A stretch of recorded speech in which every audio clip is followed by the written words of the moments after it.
Assalamualaikum warahmatullahi wabarakatuh. Kami perwakilan dari kelompok 6 akan mewawancarai salah satu pengurus dari organisasi Palaga. Sebelumnya, perkenalkan nama saya Delvana Nabila Misbah Putri, absen 36. Saya Pusnawati Marisianti, absen 18. Dan di sebelah Jalwa ada salah satu pengurus dari organisasi Palaga yang bernama dengan saya Firman Penaris dari kelas 12. Sebelumnya kita mau menanyakan jabatan kakak dalam organisasi Palaga ini sebagai apa? Saya koordinator bidang kegiatan di Palaga. Selanjutnya kami akan mewawancarai. Yang pertama, apakah kakak melihat adanya perubahan dalam suasana kebersamaan, interaksi, atau cara kerja kelompok dari waktu ke waktu? Dan faktor apa yang menurut kakak paling mempengaruhi perubahan itu? Baik, disuruh jawab dari wawancara. Jadi pasti ada ya ketika perubahan dalam setiap interaksi dan hubungan dalam organisasi. Nah, untuk faktornya yang paling utama itu yang pasti itu kita bentuk dalam suatu chemistry. Jadi untuk chemistry ini kita bangun dari sering kita kumpul bersama-sama. Terus kita mungkin main-main atau dari gunung atau Selanjutnya, dalam pengambilan keputusan, apakah kelompok kakak ini menerapkan sistem diskusi bersama atau ada pihak tertentu yang memiliki wewenang final? Bagaimana menurut kakak efektivitas dari sistem yang dianut kelompok kakak? Jadi untuk efektivitas di sini tergantung ya. Jadi untuk sekarang ini karena anggota di sini mungkin minim, jadi kami hanya menerapkan pada hanya meminta suatu keputusan itu dari alumni. Kadang dari saya sendiri yang mencetuskan keputusan ini mau acara di mana. Jadi tergantung situasi aja ya. Saya fleksibel. Berikutnya, bagaimana kakak menggambarkan gaya kepemimpinan yang diterapkan lebih demokratis dan terbuka atau lebih tegas dan berstruktur? Saya keduanya ya. Kalau demokratis ya saya selalu membuka voting suara ketika suasana di Palaga itu kayak bukan kurang kondisi tapi kondusif. Cuma kalau untuk tegasnya ketika Palaga itu dalam keadaan yang kurang kondusif.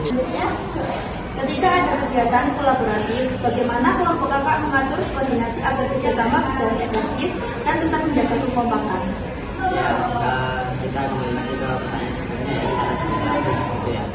Jadi ketika saya berkolaborasi dengan dua organisasi atau lebih, itu saya selalu berkoordinasi dengan ketuanya terlebih dahulu, biasanya ketua umum ya. Seperti misalnya saya bekerjasama dengan pecinta alam SMA Negeri 2 dan SMA Negeri 3. Nah, jadi kan saya koordinasikan lagi untuk acaranya lebih mematangkan. Terus kita memilih panitia yang misalnya bisa menyanggupi dalam kegiatan itu.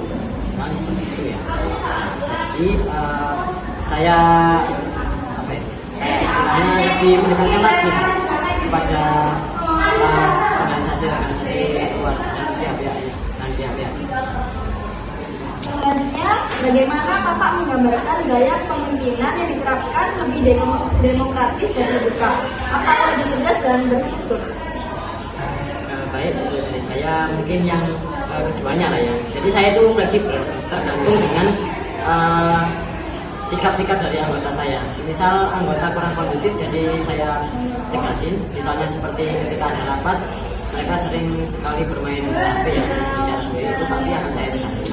Dan juga kalau untuk yang demokratis, pasti demokratis karena organisasi itu kan seperti yang kayak diinstruksikan oleh individu yang lebih kayak absolut. Jadi pada kali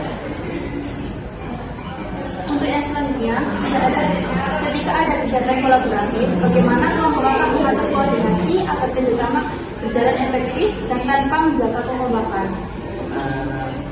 Contohnya seperti apa? Untuk kolaborasi. jika ada anggota yang tidak mengikuti aturan atau norma kelompok, bagaimana respon kelompok secara umum? Apakah lebih ke memberikan teguran atau diskusi membiarkan? Iya, jadi setiap organisasi itu kan pasti punya aturan sendiri-sendiri ya.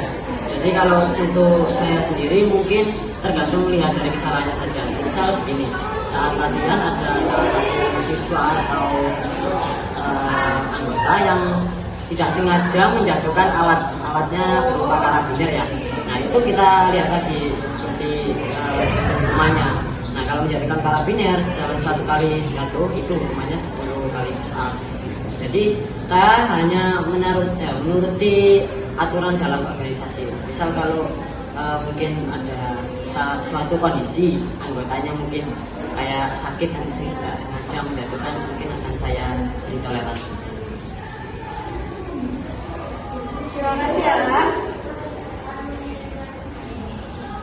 Sekian wawancara dari kelompok kami. Terima kasih untuk narasumber yang sudah menyempatkan waktunya. Saya Zalifona dan Nabila Misbar Putri dan saya Kusnawati Marcianti. Kami pamit undur diri. Wassalamualaikum warahmatullahi wabarakatuh.